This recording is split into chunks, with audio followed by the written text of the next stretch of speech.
what's up? This is Brian Reich, back with part 3 of my video series about how to use the internet safely. In this video, I'm actually going to be doing the exact opposite of safety. I'm going to be removing all of the security that I can from this Windows 7 computer so that in the next couple of videos, I can show you just how unsafe the internet can be when you don't have the right protection set up ahead of time. So the first thing that we're going to do is we're going to go to Internet Explorer, and I'm going to disable protected mode in Internet Explorer. And to disable protected mode, we'll go to Tools, Internet Options, click the Security tab, drag the security level all the way down to the bottom setting, and then click Enable Protected Mode to remove the check, and click OK. And Internet Explorer is telling us we're putting our computer at risk when we do this, but that's exactly what we want for this exercise, so click OK. And next, we want to make sure that we don't have any antivirus installed. So we're going to type Action,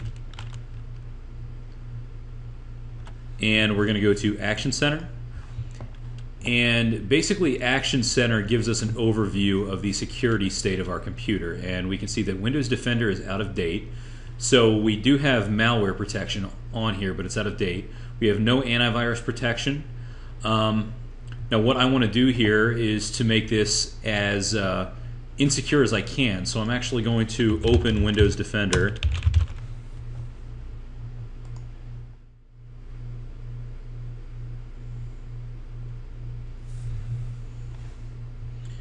And in Windows Defender, we're going to click Tools and go to Options and click Real-Time Protection and then uncheck Real-Time Protection. Basically, the real-time protection component of Windows Defender is the component that actually scans files as you're using them. So if you downloaded a new file from the internet, real-time protection would be responsible for scanning it for any malware before the file's actually executed. So with that disabled, that's another layer of security that we've removed. We'll click Save.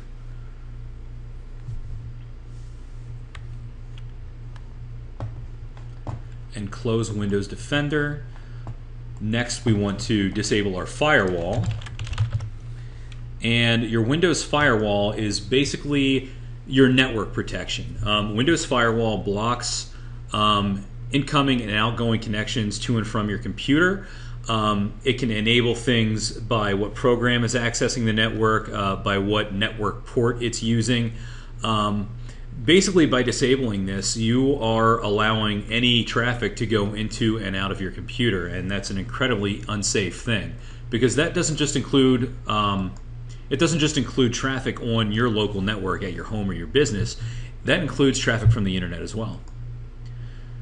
So I got a little bit ahead of myself here. Now, to disable your firewall, we will right-click on the Windows Firewall heading and go to Properties.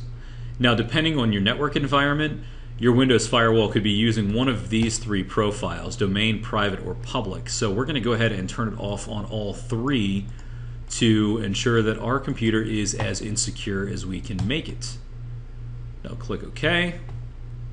Now our firewall is disabled, so we'll close that. And one of the last things that I want to do is turn off a feature called User Account Control. And we'll do that by searching for User Account Control and clicking Change User Account Control Settings. And we're going to drag this setting all the way down to the Never Notify setting. Basically, what User Account Control is, well, it's this right here. When we click something that needs administrative access to the computer, it'll bring up this notification and ask us to confirm that action. If this pops up and you didn't do anything to make it pop up, that tells you that there's something a little bit fishy going on, and you want to think about it before you actually click yes. Now I clicked OK in the User Account Control Settings window, so I know where this came from. I will click yes, and basically what we've just done is made it that our computer will never notify us when it needs administrative permission. It'll just automatically give it.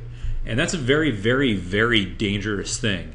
A lot of people turn off User Account Control because it makes their computer easier to use because they don't have to click that confirmation all the time.